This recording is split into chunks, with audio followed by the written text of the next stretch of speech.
AICC అగ్రనేతలు Rahul Gandhi, Priyanka Gandhi తెలంగాణలోని 8 assembly నియోజకవర్గాలు 190 కిలోమీటర్ల బస్సు యాత్ర జరుగుతుందని సంగారెడ్డి ఎమ్మెల్యే జగ్గారెడ్డి తెలంగాణ ప్రజలు కాంగ్రెస్ వైపు చూస్తున్నారని అన్నారు. కేసీఆర్ సర్కార్పై గుర్రుగా ఉన్న ప్రజలు కాంగ్రెస్ పార్టీని భారీ మెజార్టీతో గెలిపిస్తారంటున్న జగ్గారెడ్డితో మా ఉమ్మడి వరంగల్ జిల్లా ప్రతినిధి పొన్నగంటి స్వామి ఫేస్ టు ఫేస్. ఉమ్మడి వరంగల్ జిల్లాకు కూడా కాంగ్రెస్ ఏఐసీసీ అగ్రనేతలు రాహుల్ గాంధీతో పాటు ప్రియాంక గాంధీ కూడా రావడంతో కూడా మొత్తానికైతే ములుగు జిల్లాలోని రామప్ప దేవాలయాన్ని దర్శించుకున్న నేపథ్యంలో మొత్తానికి ఇప్పటికైతే రామప్ప దేవాలయాన్ని కూడా హెలికాప్టర్ చేరుకున్న నేపథ్యం కనబడుతుంది. కానీ ప్రస్తుతం రామప్ప దేవాలయం దగ్గర మనం ఉన్నాము. ప్రస్తుతానికైతే రామప్ప దేవాలయాన్ని కూడా కాంగ్రెస్ నేతలు చేరుకునే పరిస్థితి ఉన్నది. కానీ చేరుకోకుండా కూడా పోలీసులు అడ్డగిస్తూ ఉన్నారు. మనతో మాట్లాడడానికి సంగారెడ్డి ఎమ్మెల్యే జగ్గారెడ్డి కూడా ఉన్నారు. జగ్గారెడ్డిని అడిగే ప్రయత్నం. సార్ చెప్పండి, ఇక్కడ మిమ్మల్ని ఎందుకు ఇక్కడ పోలీసులు ఆపుతున్నారు? అసలు మీరు ఏంటి పరిస్థితి?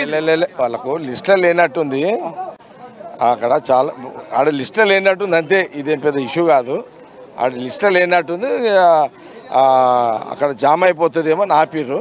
No problem. అదే చెప్పండి, ఇప్పుడు తెలంగాణ రాష్ట్రంలోని రెండోసారి కూడా రాహుల్ గాంధీ రావడానికి మీరు ఎలా ఫీల్ అవుతున్నారు? 100% రాహుల్ గాంధీ గారి మా నాయకుడు. ఈరోజు ఈ రామప్ప దేవాలయము దాదాపు 3 జిల్లాలు, ఈరోజు వరంగల్ ఈ ములుగు ప్రాంతం నుంచి మొదలుకుంటే అటు నిజామాబాదు, కరీంనగర్, కొన్ని నియోజకవర్గాలు అప్పుడు మన కాంగ్రెస్ పార్టీ అభ్యర్థులను గెలిపించే దాంట్లో ఈరోజు వారు పాదయాత్రలు, రోడ్ షోలో కార్యక్రమం ఇవ్వడం కార్యకర్తలకు చాలా హ్యాపీగా ఉంది. నాయకులకు చాలా హ్యాపీగా ఉన్నారు. ఈరోజు ప్రజలు కూడా ఎదురు చూస్తున్నారు. గత 9 ఏళ్ల పాలనలో ఆ ప్రభుత్వం చేయనిది కాంగ్రెస్ వస్తే ఏదో చేస్తుందని ఒక విశ్వాసం ప్రజల్లో ఉంది మొదటి నుంచి కూడా. ఈసారి కూడా ప్రజలందరూ కూడా తప్పకుండా కాంగ్రెస్కి అధికారం ఇస్తారు. అన్నీ కూడా ప్రజలకు ఈ 9 ఏళ్ళు కాని పనులను కూడా కాంగ్రెస్ ప్రభుత్వం అవుతుందనే దాంట్లో ఒక విశ్వాసాన్ని నేను వ్యక్తపరుస్తున్నాను.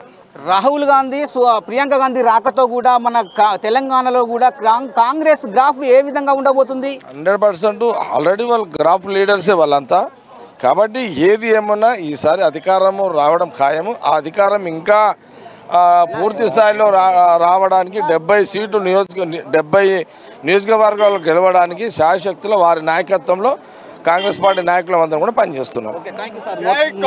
మొత్తానికి చూసుకుంటే ఇక్కడ రామప్ప దేవాలయాన్ని కూడా పోలీసులు అయితే మొత్తానికి భారీ బందోబస్తు నడుమ కూడా చెకింగ్ చేసి కూడా పంపిస్తున్న నేపథ్యం అయితే కనపడుతుంది. కొంతమంది కాంగ్రెస్ లీడర్లను కూడా ఎమ్మెల్యేలను కూడా ఆపి కూడా మొత్తానికైతే వెహికల్ చెకింగ్ చేసి కూడా పంపిస్తున్న నేపథ్యం అయితే కనపడుతుంది. ప్రస్తుతానికైతే సంగారెడ్డి ఎమ్మెల్యే జగ్గారెడ్డి కూడా చెప్తున్న పరిస్థితి అయితే మొత్తానికైతే ములుగు జిల్లాకు రాహుల్ గాంధీ, సోనియా గాంధీ రాకతో కూడా ఇప్పటికే కాంగ్రెస్ గ్రాఫ్ పెరుగుతుంది. మొత్తానికైతే రానున్న రోజుల్లో కూడా తెలంగాణలో కాంగ్రెస్ ప్రభుత్వం రాబోతుందని చెప్తున్న పరిస్థితి కనబడుతుంది. ఇదైతే మొత్తానికి ఉమ్మడి వరంగల్ జిల్లాకు తెలంగాణకు రాహుల్ గాంధీ, సోనియా గాంధీ రాకతో కాంగ్రెస్ గ్రాఫ్ పెరిగిందని చెప్తున్న పరిస్థితి కనబడుతుంది. కెమెరా పర్సన్ బాలుతో స్వామి, అమ్మా న్యూస్, వరంగల్.